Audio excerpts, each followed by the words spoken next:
horrible conclusion which had been gradually obtruding itself upon my confused and reluctant mind was now an awful certainty. I was lost, completely, hopelessly lost in the vast and labyrinthine recesses of the Mammoth Cave. Turn as I might, in no direction could my straining vision seize on any object capable of serving as a guidepost to set me on the outward path. That never more should I behold the blessed light of day, or scan the pleasant hills and dales of the beautiful world outside, my reason could no longer entertain the slightest unbelief. Hope had departed. Yet indoctrined as I was by a life of philosophical study, I derived no small measure of satisfaction from my unimpassioned demeanor. For although I had frequently read of the wild frenzies into which were thrown the victims of similar situations, I experienced none of these, but stood quiet as soon as I clearly realized the loss of my bearings. Nor did the thought that I had probably wandered beyond the utmost limits of an ordinary search cause me to abandon my composure, even for a moment. If I must die, I reflected, then was this terrible yet majestic cavern as welcome a sepulchre as that which any churchyard might afford, a conception which carried with it more of tranquility than of despair. Starving would prove my ultimate fate, of this I was certain. Some I knew had gone mad under circumstances such as these, but I felt that this end would not be mine.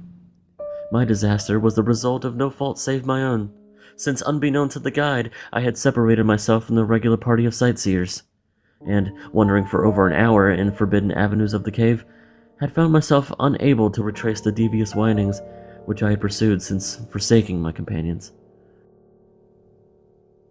Already my torch had begun to expire. Soon I would be enveloped by the total and almost palpable blackness of the bowels of the earth. As I stood in the waning, unsteady light, I idly wondered over the exact circumstances of my coming end. I remembered the accounts which I had heard from the colony of consumptives, who, taking their residence in this gigantic grotto to find health from the apparently salubrious air of the underground world, with its steady, uniform temperature, pure air, and peaceful quiet, had found instead death in strange and ghastly form. I had seen the sad remains of their ill-made cottages as I passed them by with the party, and had wondered what unnatural influence a long sojourn in this immense and silent cave would exert upon one as healthy and as vigorous as I. Now, I grimly told myself, my opportunity for settling this point had arrived, provided that want of food should not bring me too speedy of departure from this life. As the last fitful rays of my torch faded into obscurity, I resolved to leave no stone unturned, no possible means of escape neglected.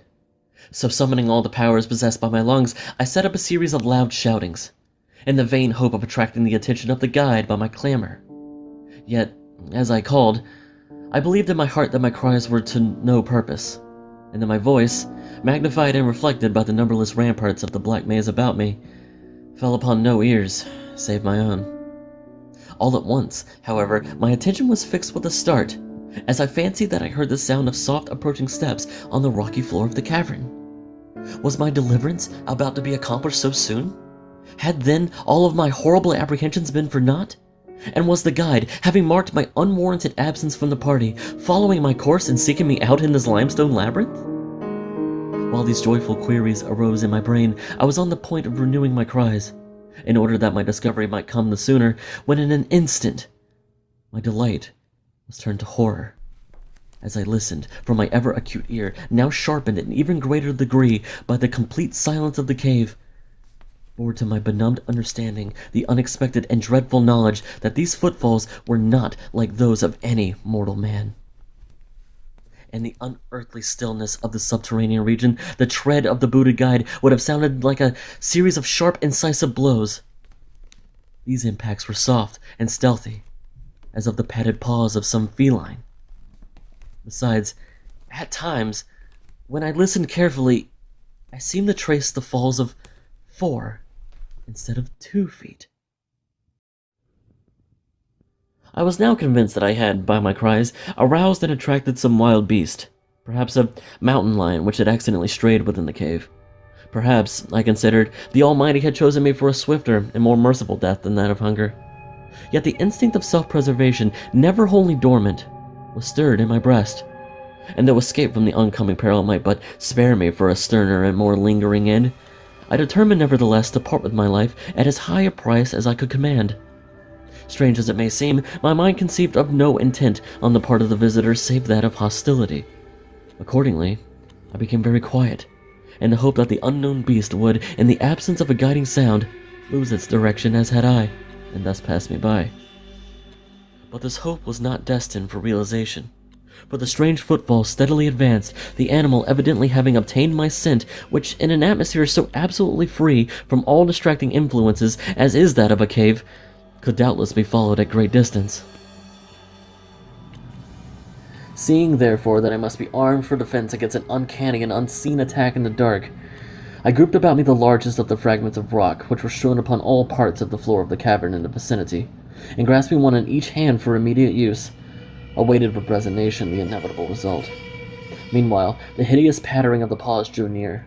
Certainly the conduct of the creature was exceedingly strange.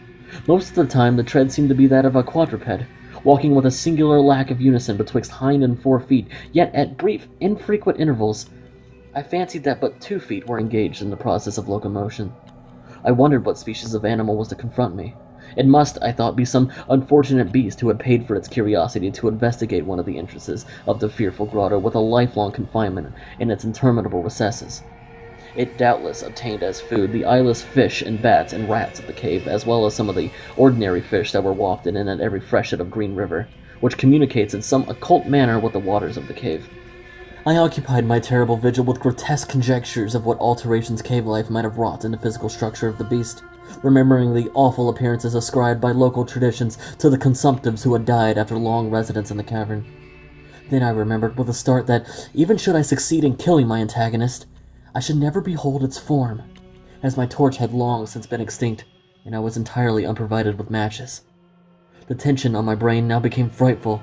My disordered fancy conjured up hideous and fearful shapes from the sinister darkness that surrounded me, and that actually seemed to press upon my body. Nearer and nearer the dreadful footfalls approached. It seemed that I must give vent to a piercing scream, yet had I been sufficiently irresolute to attempt such a thing, my voice could scarce have responded.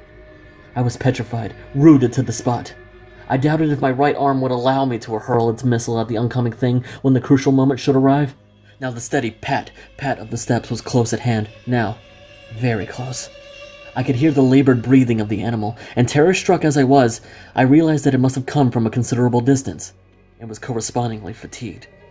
Suddenly, the spell broke. My right hand, guided by my ever-trustworthy sense of hearing, threw with full force the sharp-angled bit of limestone which it contained, toward the point of the darkness from which emanated the breathing and pattering, and, wonderful to relate, it nearly reached its goal, for I heard the thing jump, landing at a distance away where it seemed to pause.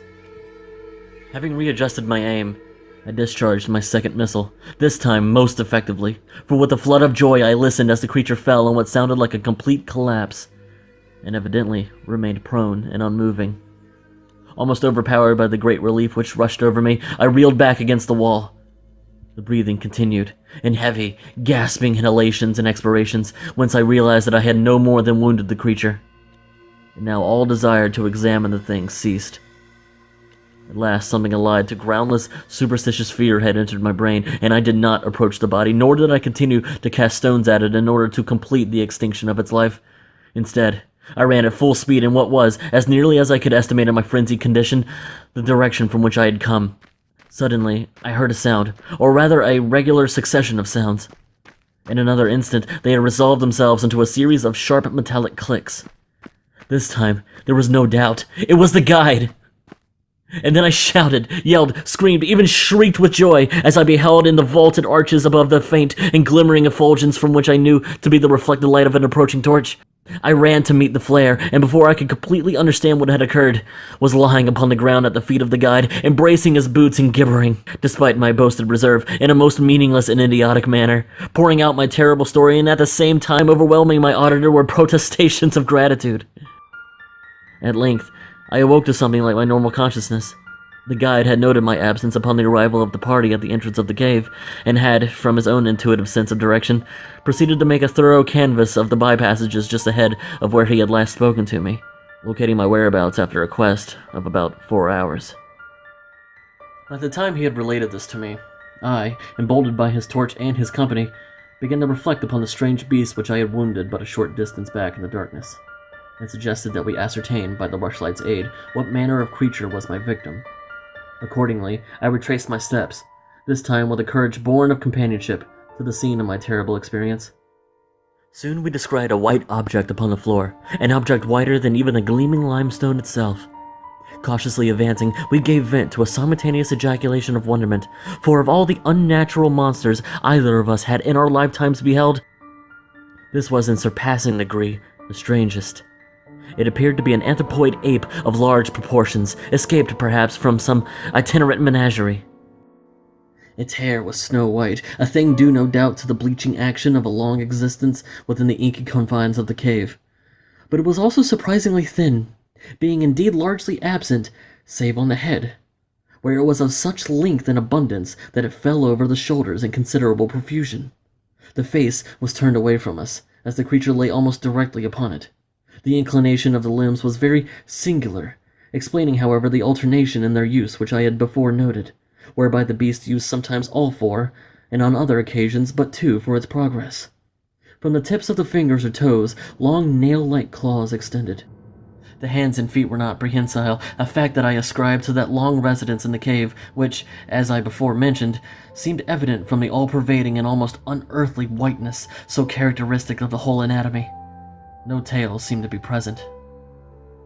The respiration had now grown very feeble, and the guide had drawn its pistol with the evident intent of dispatching the creature, when a sudden sound, emanated by the latter, caused the weapon to fall unused. The sound was of a nature difficult to describe.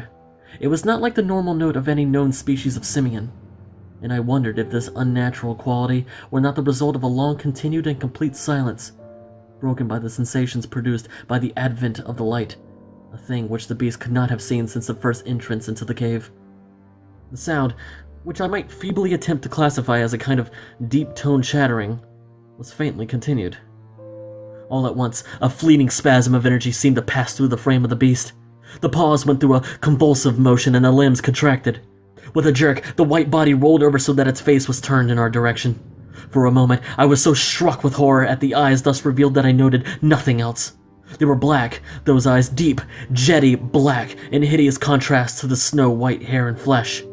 Like those of other cave denizens, they were deeply sunken in their orbits, and were entirely desolute of iris.